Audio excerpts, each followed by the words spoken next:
अस्सलाम वालेकुम नाजरीन, आप देख रहे हैं बदलती राय और मैं हूं डॉक्टर सजाद बुखारी। नाजरीन, एक तसलसल के साथ भारत में इंतहा पसंदी, दहशतगर्दी और उसके साथ साथ आज़ादी इजहार राय पर कदगन का सिलसिला जारी है। एक तरफ फॉल्स फ्लैग ऑपरेशंस जिसमें बुरी तरह नाकामी का सामना करना पड़ा और सर्जिकल स्ट्राइक का जो ढोंग रचाया गया और एक सर्जिकल स्ट्राइक की जो अहमकाना एक अटेम्प्ट और एक कोशिश की गई, उसका मुंह तोड़ जवाब दिया गया। 2 साल कल मुकम्मल हुए उस पुलवामा का जो पूरा एक ड्रामा था जिसमें अर्नब गोस्वामी की व्हाट्सएप चैट पकड़ी गई और उसका स्कैंडल जो है वो पूरी दुनिया में जुबान ज़दे आम हुआ, उस पर भी आज हम तफसीलन बात करेंगे। और ये थी 14 फरवरी 2019 जब ये वाक़या रूनुमा हुआ। उसके बाद हमने देखा कि अर्नब गोस्वामी जैसे बाकी जो प्लांटेड और फीड लेने वाले एंकर्स हैं और जर्नलिस्ट हैं, उन्होंने पुलवामा को पाकिस्तान के साथ जोड़ने में कोई कसर उठा ना रखी। उन्होंने तमाम तर कोशिशें की कि पाकिस्तान पर यह इल्ज़ाम धर लिया जाए और एक सर्जिकल स्ट्राइक का ड्रामा रचाया जाए। और उस सर्जिकल स्ट्राइक में भी क्या हुआ वो आपके सामने है, मैं उसकी तफसील में जाना नहीं चाहता।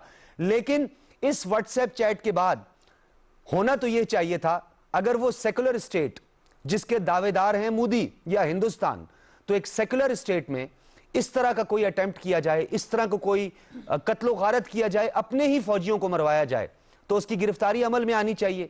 लेकिन उस स्कैंडल पर क्या हुआ, अब तक कोई गिरफ्तारी हुई? इससे पहले भी यही मौसूफ अर्नब गोस्वामी जो बड़ा चीख चीख के पाकिस्तान बैशिंग करते हैं, बड़ा चीख चीख के अपने पैनलिस्ट की हद तक के इज्जत करते हैं, वो अभी तक मौजों में है, कोई गिरफ्तारी अभी तक अमल में नहीं आई।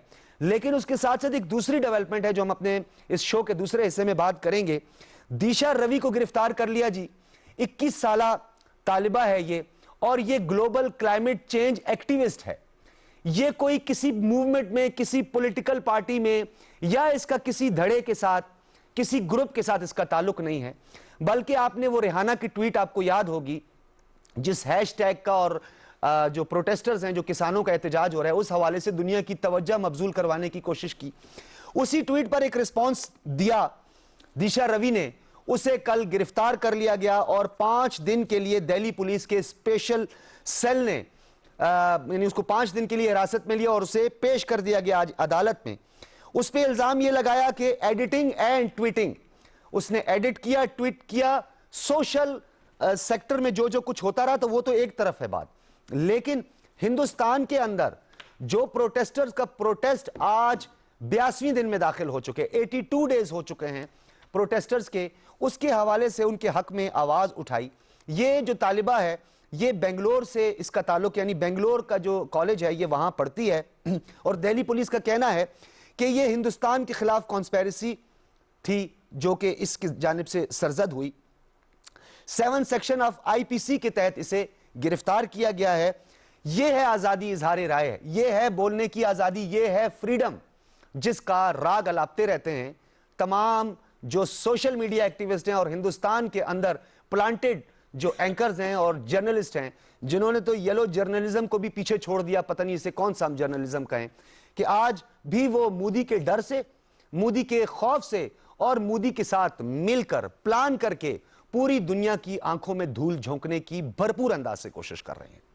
सबसे पहले हम बात करेंगे पुलवामा का उस ड्रामे की। खैर कर्नाटक का नाटक तो हमने आपको पहले बताया, उससे पहले जितने इन्होंने कर्नाटक के लिए टाइप के और जो इन्होंने नाटक किए वो हमने आपके सामने रखे।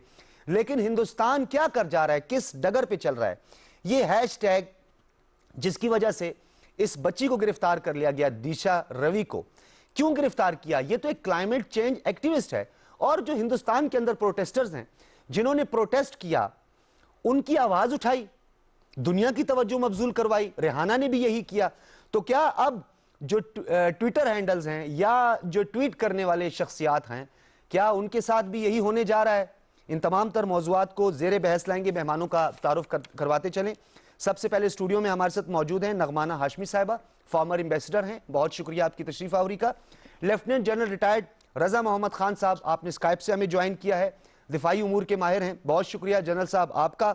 डॉक्टर मुसरत अमीन हमारे साथ मौजूद हैं, बैनुल अक़वामी उमूर की माहिर हैं, इस्लामाबाद में आज हमारे साथ उन्होंने होना था लेकिन वो कराची में हैं, स्काइप से आपने भी हमें ज्वाइन किया है। डॉक्टर मुसरत आपका भी बहुत शुक्रिया।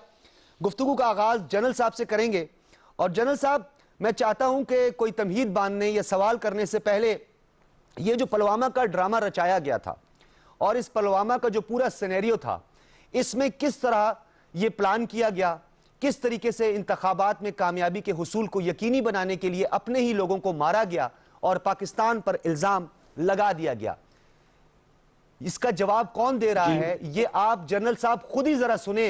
ये हम नहीं कह रहे कि ये पुलवामा का एक ड्रामा हुआ था, बल्कि हम अर्नब गोस्वामी की उस व्हाट्सएप चैटिंग पर भी आएंगे, लेकिन उससे पहले हिंदुस्तान के अंदर पुलिस क्या कह रही है, उनके आर्मी ऑफिसर्स क्या कह रहे हैं इस पुलवामा के हवाले से, पहले जरा वो सुने। मैं मणिदेव चतुर्वेदी पुलवामा पर खुलासा करता हूं, इस पर पूरे चैनल चलाए। मैंने उसका पूरा समीक्षा किया, जो उसकी रिपोर्ट आई गलत है। मैं पूछता हूं कि जो पहले चेक पोस्ट स्थापित किए गए थे वो किसकी मर्जी से हटाए गए? इस पर सरकार भी इसमें शामिल है, निश्चित रूप से अर्नब गोस्वामी शामिल है। पूरा इस पर अलग से चर्चा कराई जाए, फिर से जांच कराई जाए। देशवासियों को समझना चाहिए ये पुलवामा अभी क्यों हुआ, क्या ये हुआ है या इसको करवाया गया? हमारे जवान की शहादत दिलवा रहे हैं, अगले दिन आप चुनाव रैली कर रहे हैं और आप मीडिया के थ्रू प्रचार करवा रहे हैं कि हमने ये कर दिया, हमने वो कर दिया।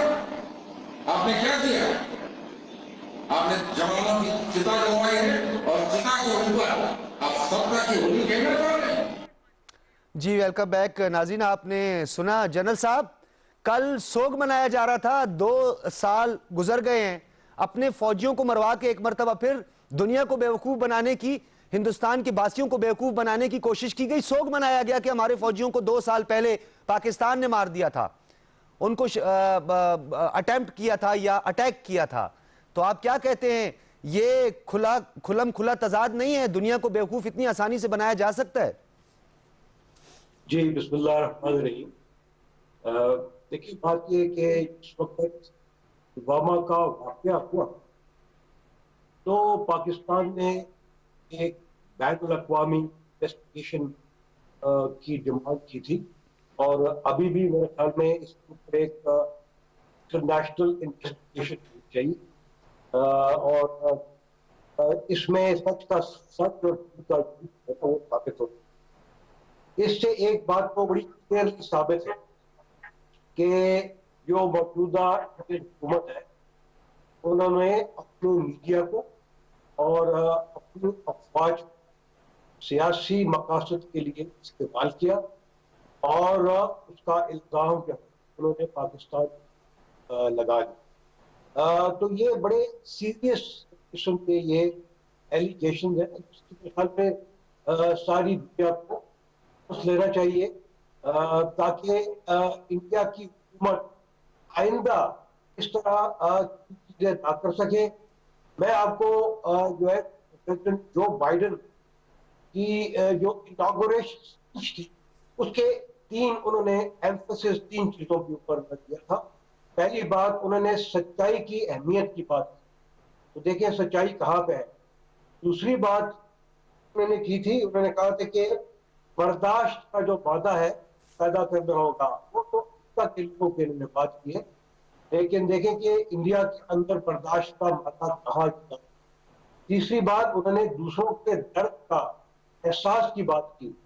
देखें कि अगेन कश्मीर के अंदर जो है उनके जो दर्द का एहसास कहाँ है। तो अब ये जिससे पहले आपने बात की कि जो जिस ने ट्वीट को रीट्वीट किया है तो उसका कसूर यही है कि उन्होंने सच्ची बात की और उसको बड़ी सजा मिल रही है। इस वक्त इंडिया में सूरत हाल ये है कि आज़ादी सहाफत की इंडिया की जो रैंकिंग है, दुनिया के 180 ममालिक में उनकी जो रैंकिंग है वो तसलसल से नीचे गिर रही है, वो 142 हो गई है।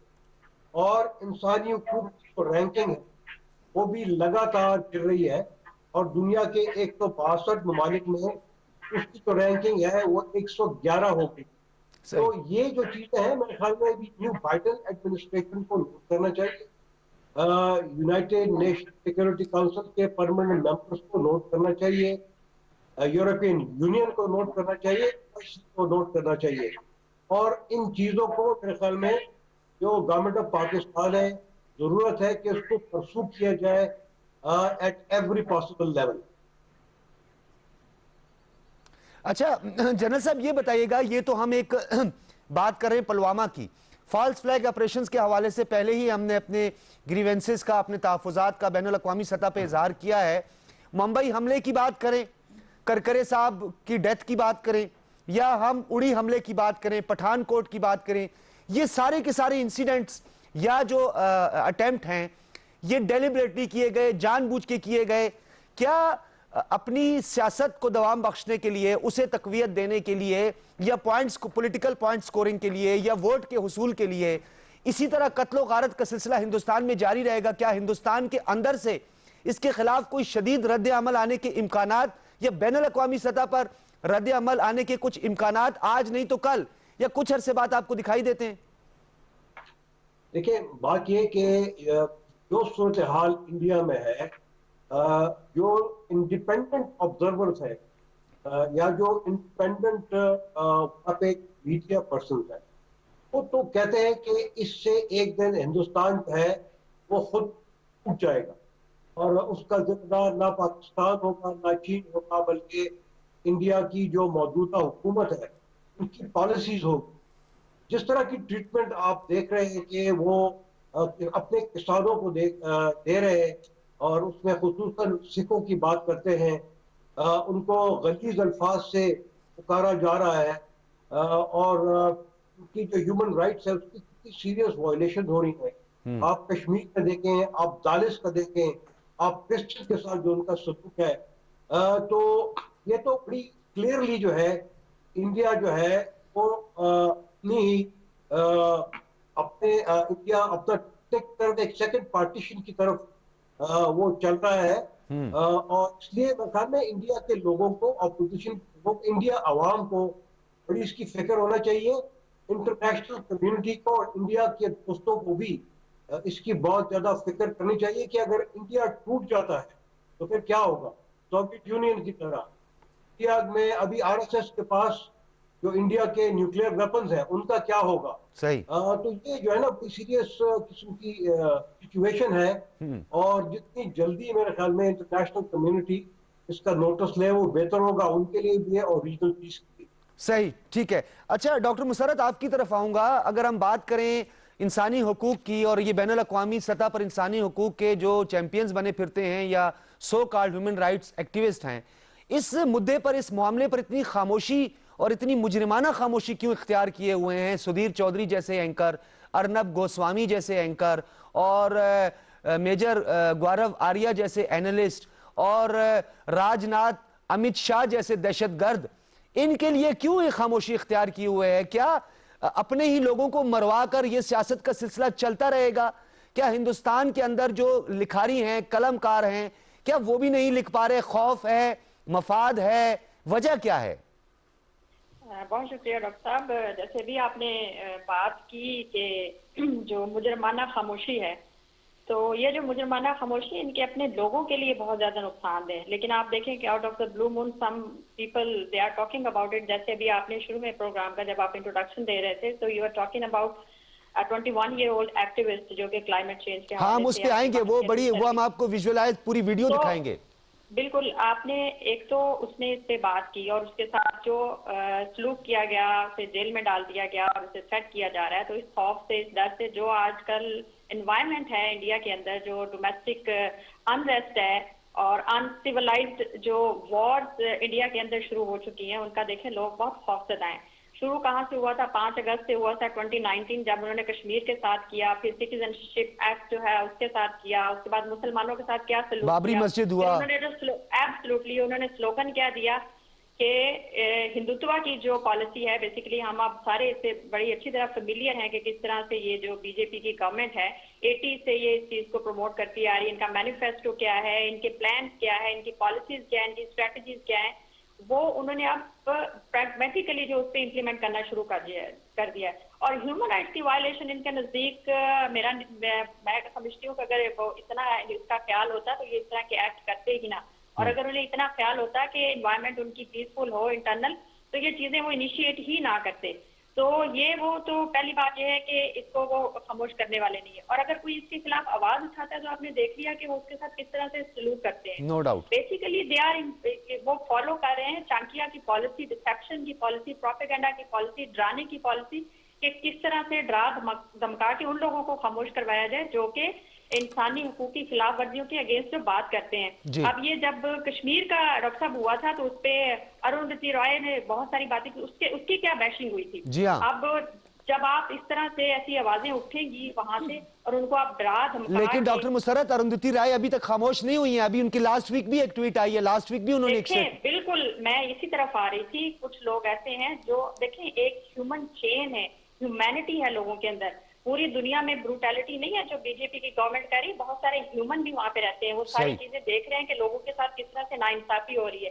फार्मर जो इतनी शदीद सर्दी में जो प्रोटेस्ट करते हैं उनके हकूक के खिलाफ जो इस गवर्नमेंट ने इतने बड़े एक्शन लिए हैं, तो ये लोग चुप करके नहीं बैठेंगे। अभी जन साहब ने बात की जो बाइडेन के हवाले से कि उन्होंने जो ट्वीट किए हैं और उन्होंने बड़ा सख्ती से इसे कंडेम किया, ह्यूमन राइट्स की वायलेशन जो पहले अभी प्रेसिडेंट बनने से पहले उन्होंने जो ट्वीट की थी और उन्होंने बड़ा सीरियस कंसर्न शो किया था। तो इसका मतलब ये है कि ये सारी कलेक्टिव जो चीजें हैं ये इकट्ठी होती जा रही हैं, लोग इसकी तरफ से बिल्कुल हट के नहीं बैठेंगे।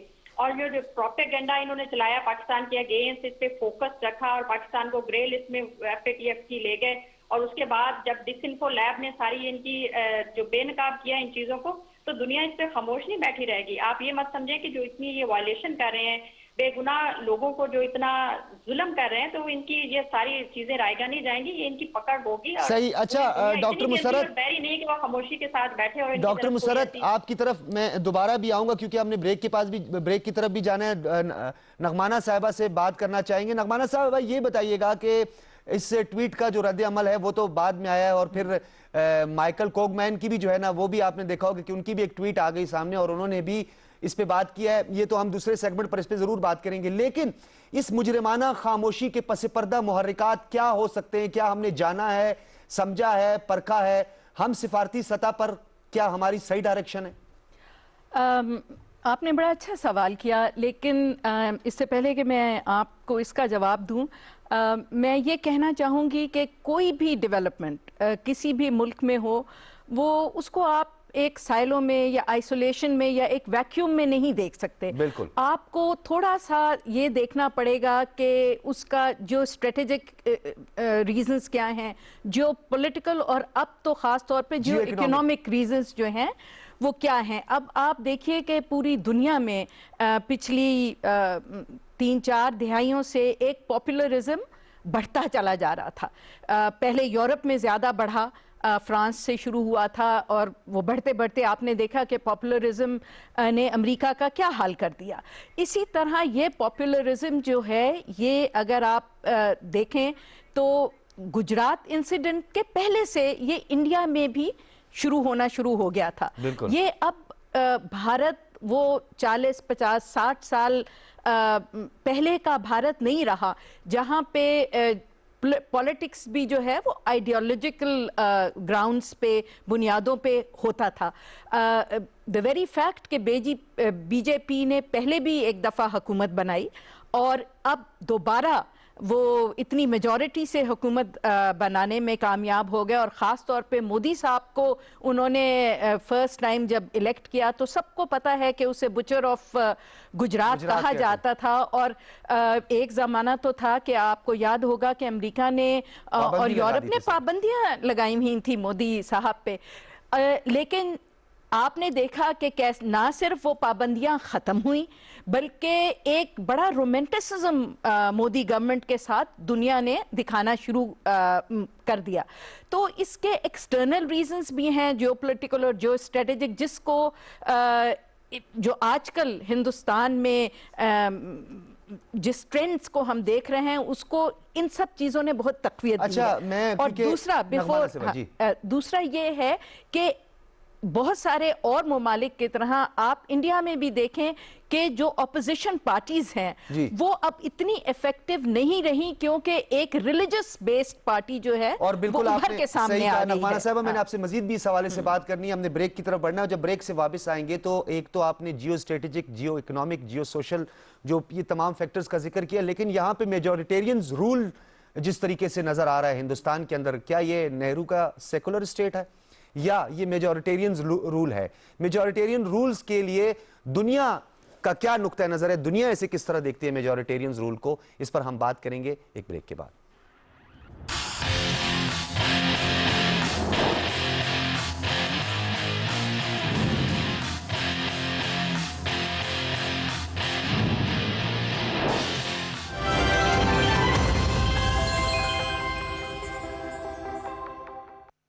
अल्लाहु अकबर, अल्लाहु अकबर,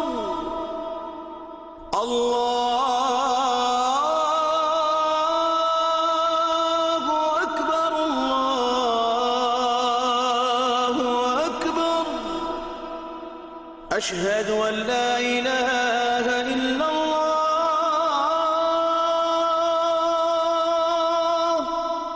अशहदु अन ला इलाहा इल्लल्लाह,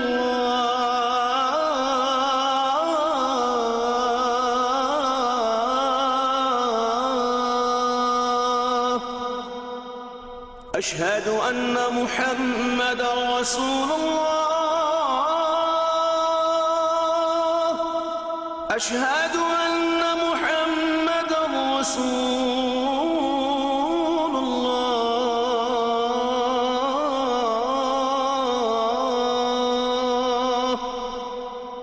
हय्य अला सलाह, हय्य अला सलाह,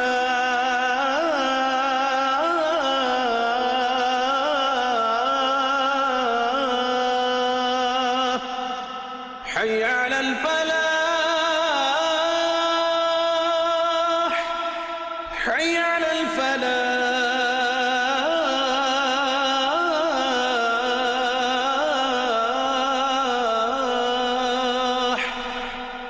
अल्लाहु अकबर, अल्लाहु अकबर, ला इलाहा इल्लल्लाह।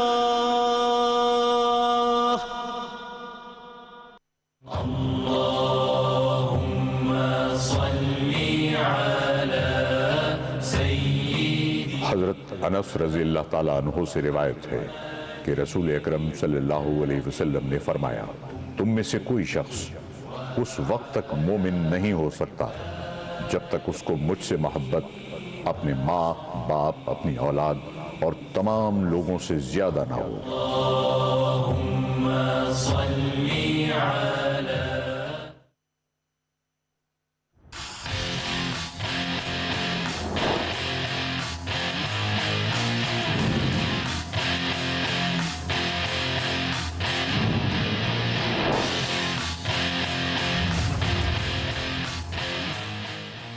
वेलकम बैक नाज़रीन।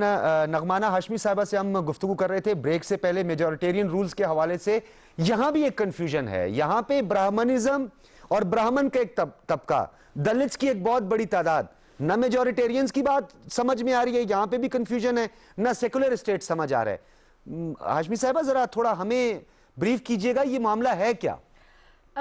देखिए, मजहब एक ऐसी चीज़ है जिसको जब आप इतनी शिद्दत से पॉलिटिक्स में इन्वॉल्व करते हैं, या ये कहना चाहिए जब रिलीजन को आप पॉलिटिकल रीजंस के लिए एक्सप्लॉइट करते हैं, तो वो बिल्कुल ऐसे होता है जैसे आपने बोतल से जिन निकाल दिया है। और क्योंकि मजहब एक ऐसी चीज़ है जो आप को डिफाइन करती है, ये आपकी आइडेंटिटी होती है, आपका एक इमोशनल सेंटिमेंटल अटैचमेंट होती है आपको अपने फेथ के साथ। ठीक है। और जब भी कोई गवर्नमेंट उस फेथ को या कोई तबका उस फेथ के नाम पे कुछ किसी और बाकी सोसाइटी को एक्सप्लॉइट करना चाहता है, तो वो एक्सट्रीम पे चला जाता है, तो वो नेचुरली एक अजीब सी खिचड़ी बन जाती है। अब आप कह रहे हैं कि इंडिया सेक्युलर, तो बिल्कुल भी नहीं रहा।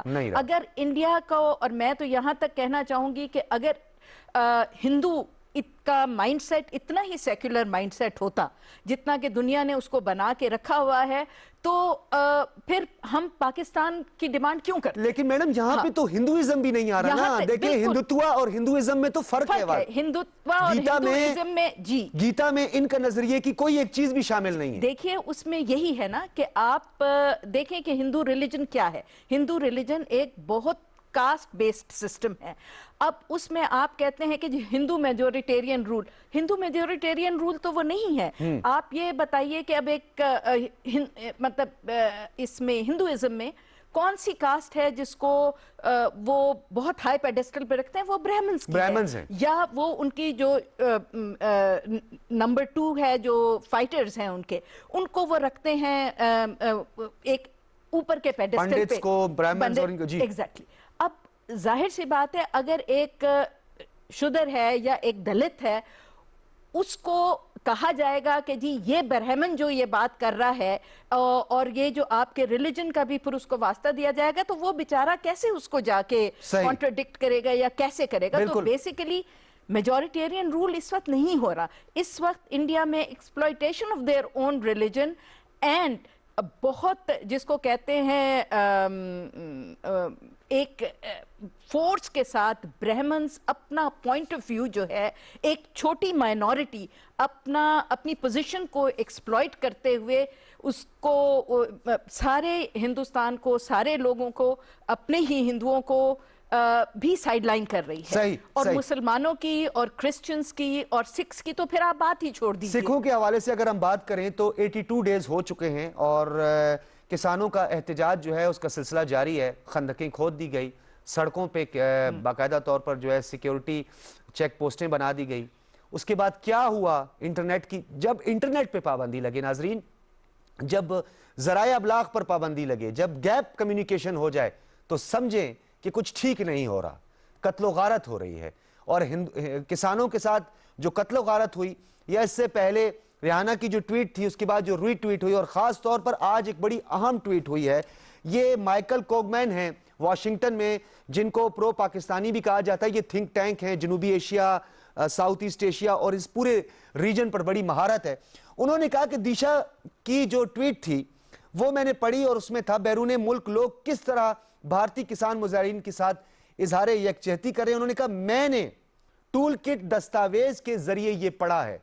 उसके बाद अब क्या रिएक्शन आएगा? अब पता नहीं माइकल कोगमैन के खिलाफ क्या कैंपेन ये चलाएंगे।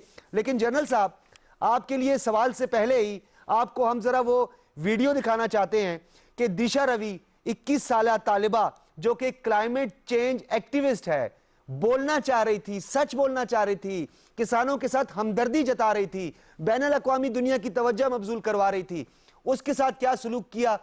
गिरफ्तार कर लिया। बाकी नौजवानों को भी यह सोचना होगा कि अगला नंबर उनका भी हो सकता है। जी प्रोड्यूसर साहबा दिखाएं जरा। 2-year-old climate activist being taken to 5-day police custody by the special cell of Delhi police. The Delhi police claims that Disha had a key role in editing and forwarding the toolkit with information on the farmers' protest and was shared on Twitter by Swedish climate activist Greta Thunberg. General साहब, आपने सुना है Delhi police की special cell ने इसे गिरफ्तार किया है, 5 दिन के लिए हिरासत में दे दिया गया है और इल्जाम भी कैसा भोंडा इल्जाम है, क्या कहेंगे आप? देखिए, बात ये कि लोग कुछ इंडिया में राइट्स वायलेशन, इंडिया को, इंडियन को फ्री पास उनकी जुडिशरी से किसी वजह से मिल रहा है और फ्री पास इंटरनेशनल पर्टिकुलर तरीका से मिले। ये इन दोनों के बारे में मैं अगर चाहता हूँ, जुडिशरी को बिल्कुल अभी बूट करा साइड को भी है इंडिया में और उनको रिश्वतें भी दी जाती। मिसाल के तौर पर क्या कि जो 2019 में जो चीफ जस्टिस रिटायर हुए हैं, क्योंकि वो बीजेपी की पॉलिसीज को मानते रहे हैं, इसलिए उनको राज्य सभा का सीट जो है वो ऑफर हुई है। बावजूद इसके कि उनके ऊपर एक सेक्सुअल हरासमेंट का बड़ा सीरियस केस जो है वो चल रहा था। उस केस को उन्होंने खुद ही बेंच को हेड किया, उसको खारिज कर दिया। अगेन तो वो थी उसके रिलेशंस गवर्नमेंट थे, उनको उन्होंने वहां।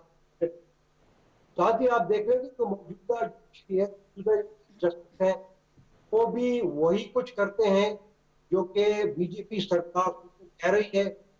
चाहे वो बाबरी मस्जिद का किस्सा हो, चाहे वो कश्मीरियों पर या बाकी अकलियतों के ऊपर जुल्म और बर्बरियत की बात हो। अच्छा, जो इंटरनेशनल कम्युनिटी है वो दो बड़े वजूहात को फ्री पास है। पहली बात यह है कि वो ये चाहते हैं कि इंडिया चाइना की तरक्की को रोके और वेस्ट का साथ दे, अमेरिका का साथ दे।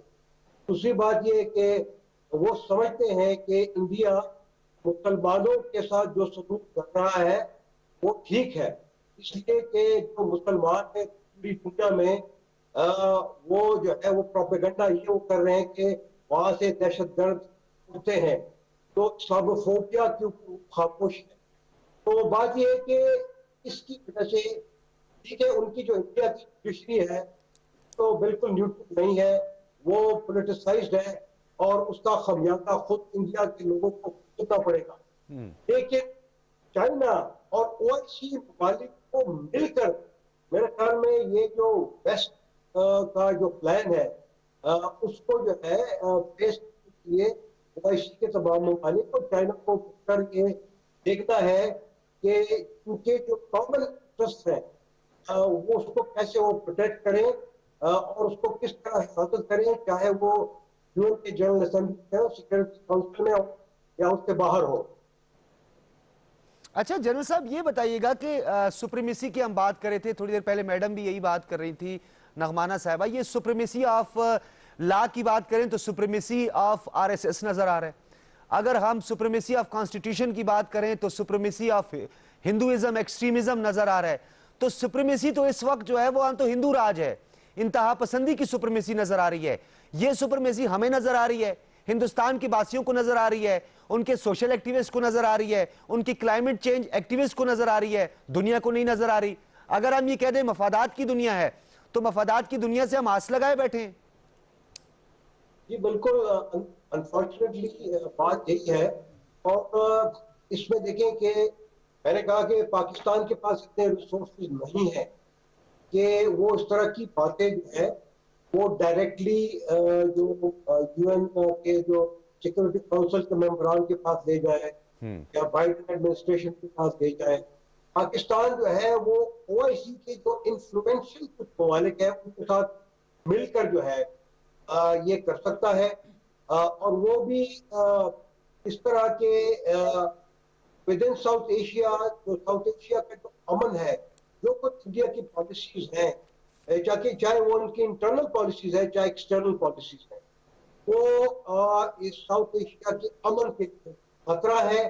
अफगानिस्तान की अमन प्रोसेस को वो आगे नहीं बढ़ने दे रहे हैं और इस तरह तो चाइना के BRI के 135 मालिक है।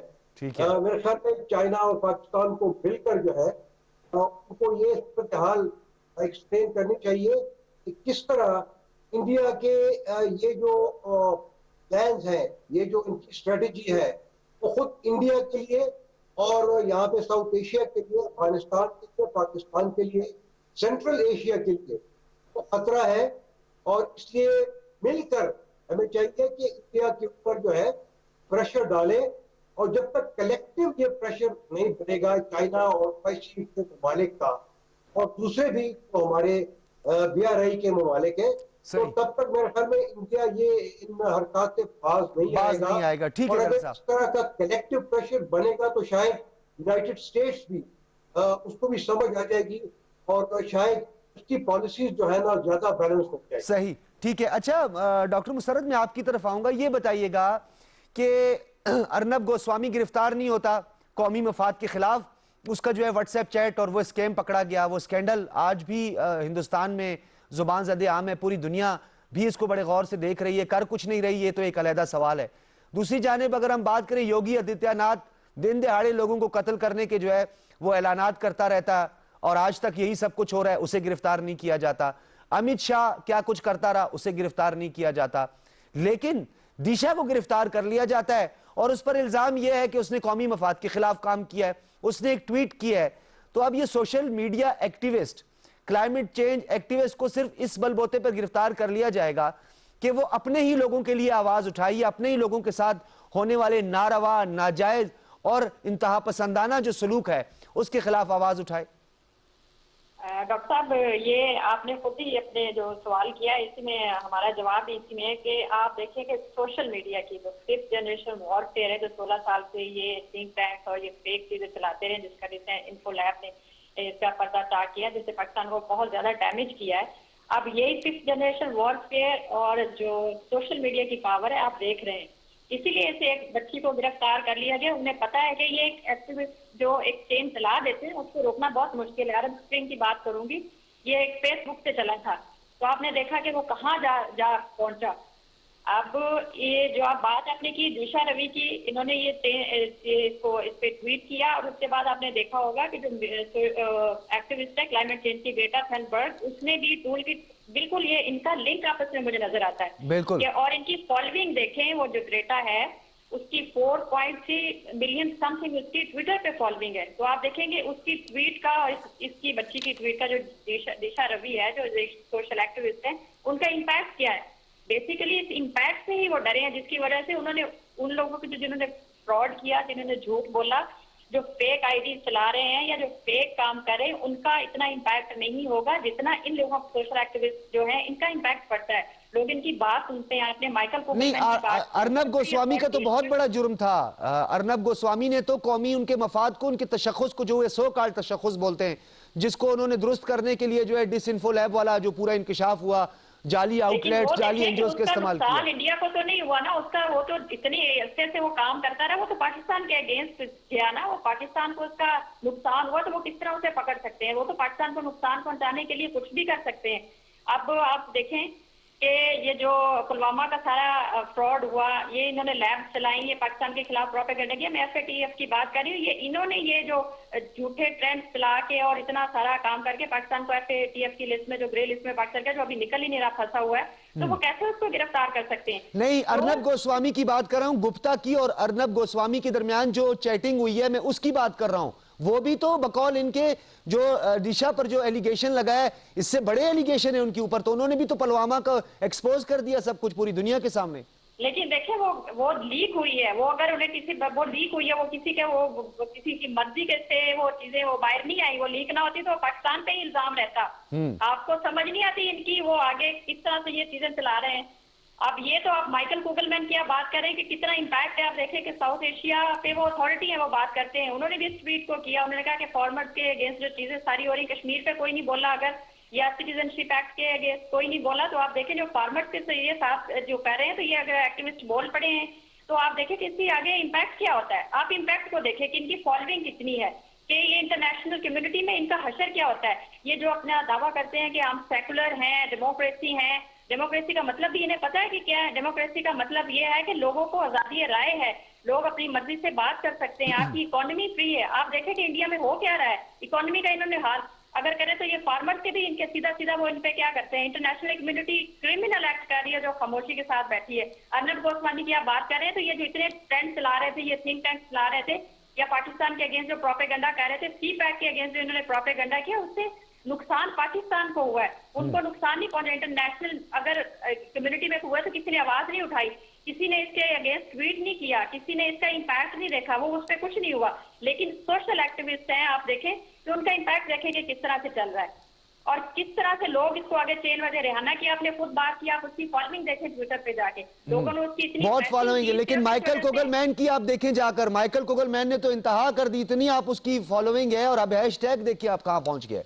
यही मैं कह रही हूँ कि ये ट्रेंड चल पड़ेंगे, और ये असल में यही वजह है कि उन्होंने इस बच्ची को गिरफ्तार किया है, क्योंकि इसका इम्पैक्ट बहुत ज्यादा होने वाला है। लोग उनको फॉलो करते हैं, लोग उनकी बात पे ट्रस्ट करते हैं, और फिर वो हैशटैग वो जो आगे वो ट्रेंड चलाते हैं, उसका इम्पैक्ट होता है। फिर ये जो बड़े बड़े मुल्क हैं, बड़ी बड़ी ऑर्गेनाइजेशंस हैं, थिंक टैंक से जो पॉलिसीज बनाते हैं, वो इतना ज्यादा खामोश नहीं रहेंगे। इसका नुकसान होगा इंडिया का, जिसकी वजह से उन्होंने इसे गिरफ्तार कर लिया। इसी छोटी सी बात पे कि ये जी इसने ट्वीट किया और उस पर उन्होंने उसे गिरफ्तार कर लिया। अगर डेमोक्रेसी है, सेकुलरिज्म है, तो फिर हर किसी को आजादी राय होना चाहिए। हर किसी को बोलने का हक होना चाहिए, लेकिन इंडिया के मफाद में ये चीज नहीं है जिसकी वजह से उस बच्चे को इन्होंने गिरफ्तार किया। और माइकल गुगलमैन का पहले मैंने आपको बता दिया कि आप साउथ एशिया में उनकी बात सुनी जाती है। ये जो बाहर थिंक टैंक्स हैं जो रिसर्च करते हैं वो ऐसे नहीं है जैसे इंडिया ने इतने 16 साल 18 साल 60+ जो इन्होंने चैनल चलाए हुए थे, थिंक टैंक चलाए हुए थे, बड़े बड़े डायरेक्टर लिए हुए थे, जिसमें ये सीफे भी उसका नाम भी इसमें शामिल है, जो कि ये वो थिंक टैंक्स नहीं है जो बाहर में चल रहे हैं। उनका इम्पैक्ट है, उनका असर होता है, लोग उनकी बात सुनते हैं। डॉक्टर साहिबा, रिसर्च उनकी मैं डॉक्टर साहिबा, क्योंकि नगमाना हाशमी साहिबा ने कंक्लूड भी करना है तो मैं उनकी तरफ भी आऊंगा। आपने बिल्कुल दुरुस्त फरमाया। ये भी बताइएगा नगमाना साहिबा कि क्राइम की अगर हम बात करें, मीडिया क्राइम्स की बात करें, डिसइंफो लैब की बात तो बहुत कुछ हुआ, फिर इसी अर्नब गोस्वामी पे ब्रिटिश रेगुलेटर्स जो है मीडिया उसने पनिश भी किया। करोड़ों रुपए का इसने अपना चैनल खोला हुआ है। ये करोड़ों रुपए इसके पास, जो मतलब एक अपने चैनल के लिए 400 350 करोड़ पैसे लगते हैं, तो इसका मतलब है इसको मोदी सरकार ही ये सब कुछ फराहम कर रही है। अब ये बताइएगा कि अर्नब गोस्वामी का मामला बात करें, सुधीर चौधरी के प्लांटेड इंटरव्यूज की बात करें, या पूरे डिसइंफोलैब के इंकिशाफात की बात करें, आप नहीं समझती कि अब बैनुल अक़वामी सतह पर ये दिशा रवि का जो केस है इसका प्रेशर बर्दाश्त करना पड़ेगा, या प्रेशर आएगा इसका हिंदुस्तान पे? देखिए, मैं इसको ज़रा थोड़े से डिफरेंट जाविये से देखूंगी। जनरल साहब ने और मुसर्रत साहिबा ने जो बातें की, मैं उन सब से इत्तेफाक करती हूँ, लेकिन मैं 5 साल पाकिस्तान की यूरोपियन यूनियन में सफ़ीर रही हूँ और वहाँ ये सब ह्यूमन राइट्स के इश्यूज़ और बाकी इश्यूज़ ही डिस्कस होते रहे हैं। देखें, आई एग्री जो जनरल साहब ने कहा, बट इंटरनेशनल रिलेशंस में और बड़ी पावर्स या छोटी पावर्स में मोरालिटी नहीं का कोई वो इंटरेस्ट होता है। देखें, अगर मोरालिटी से ही दुनिया चल रही होती तो कश्मीर तो कब का उसको प्लेबिसिट का हक मिल चुका होता, लेकिन मोरालिटी की बात नहीं है। अगर मोरालिटी की बात होती तो फिर शायद ईस्ट टाइमोर भी अभी आज़ाद ना होता, शायद अभी साउथ सुडान का भी मसला होता, लेकिन वहाँ क्योंकि द पावर्स दैट बी, उनका इंटरेस्ट था कि वो मसाइल सॉल्व हो जाए, तो वहाँ ह्यूमन राइट्स भी फटाफट हो गए। यूनाइटेड नेशंस के रेजोल्यूशंस भी जो हैं वो जब उनका इंटरेस्ट होता है तो एकदम इम्प्लीमेंट भी हो जाते हैं, लेकिन कश्मीर का आप देखें तो वो नहीं हो पाता। तो इसको आप काइंडली इस तरह भी देखें कि इंडिया, जैसे मैंने पहले कहा, सेक्युलर तो कभी भी नहीं था, वो एक लर्किंग सरफेस के नीचे जो थी वो चल रही थी। जहाँ तक ये कि जी इंटरनेशनल कम्युनिटी अब इस पे रिएक्ट करेगी, तो उसको भी ज़रा थोड़े डिफरेंट जाविये में देखें। हम कितने सालों से पाकिस्तान इस एंगेजमेंट की बात करें, देखिए ट्वीट जो है, इस ट्वीट के बाद एंगेजमेंट देखें आप। मैं उसी पे आ रही हूँ कि आप देखिए कि पाकिस्तान ने कहां और किस किस प्लेटफॉर्म पे जाके अपनी भरपूर कोशिश की, और हमारी प्राइवेट सिटिंग्स में जो पावर्स हैं या जो हमारे इंटरलोक्यूटर्स हैं वो इस बात को तस्लीम भी करते हैं कि हाँ ह्यूमन राइट्स वायलेशंस है, ये है, बट एक्शन नहीं होता, इसलिए कि उनका पॉलिटिकल और इकोनॉमिक इंटरेस्ट उस चीज़ में शायद नहीं है। अब आप देखें, पिछले 2-3 साल से ट्रेंड थोड़ा सा चेंज हो रहा है, और अब ये अमेरिका में जो कुछ हुआ है और अब जो नई अमेरिका में एडमिनिस्ट्रेशन, बाइडेन एडमिनिस्ट्रेशन आई है, और जिस तरीके से ये पॉपुलरिज्म प्ले आउट हुआ है अमेरिका में, और जिस तरह से पूरा चाइना की राइज हुआ है, और आपका जियो इकोनॉमिक और जियो स्ट्रेटेजिक सिनारियो चेंज हो रहा है, ये अब वो गल्फ वॉर वाली दुनिया नहीं रही है। It is a different world. तो अब इसमें मोरालिटी का या ये कि जी इसमें कोई ह्यूमन राइट्स की वजह से वो रिएक्ट करेंगे, नहीं, ये एक और बहुत लंबी डिबेट है और बहुत मुफस्सल इस पे आप प्रोग्राम कर सकते हैं कि इंडिया की रेलेवेंस भी किस तरह चेंज हो रही है। आप अभी देखिए बाइडेन की जो तकरीर थी उसमें कितने बोल्ड इंडिकेशन सामने आए हैं ईरान के बारे में, सऊदी अरेबिया के बारे में, पाकिस्तान, इवन चाइना के बारे में उन्होंने बहुत क्लियरली कहा, उन्होंने पॉलिसीज को रिवाइज करने की बात, बिल्कुल सही कहा आपने। आप देखिए, क्योंकि दुनिया चेंज हो रही है, दुनिया की ओरिएंटेशन, उनके इंटरेस्ट जो है वो सब कुछ इस वक्त फ्लक्स में बिल्कुल ठीक है, बिल्कुल। और उसमें आई फील कि इंडिया की जो इम्पोर्टेंस है या इंडिया जिस प्लेटफॉर्म पे वो देखना चाहते थे वेस्ट, उस प्लेटफॉर्म पे इंडिया नहीं पहुंच पाया। सही सही। ना पॉलिटिकली, ना मैं नगमाना हाशमी इकोनॉमिकली, साहिबा ना आपको नेक्स्ट किसी स्ट्रेटेजिकली। शो में इसी हवाले से हम बात करेंगे कि इस वक्त क्या इमेज बिल्ड करने की, जो पॉजिटिव इमेज जिसे हिंदुस्तान समझ रहे अपने तशख्खुस, वो तशख्खुस झूठा एक तशख्खुस जिसको की बहाली के लिए डिसइंफो लैब का यानी उस जाली मीडिया आउटलेट्स का सहारा लिया, अर्नब गोस्वामी जैसे लोगों का सहारा लिया जा रहा है, इसी तरीके से प्लांटेड प्रोग्राम्स किए जा रहे हैं, क्या इससे वो अपने तशख्खुस को बहाल कर सकता है जो कि तशख्खुस पूरी दुनिया के सामने आ चुका है। मोरालिटी की बात नगमाना साहिबा ने भी की। अब मोरालिटी और इंटरेस्ट का टकराव है, जीत किसकी होगी ये तो वक्त ही बताएगा। इजाजत दीजिए, अल्लाह हाफिज।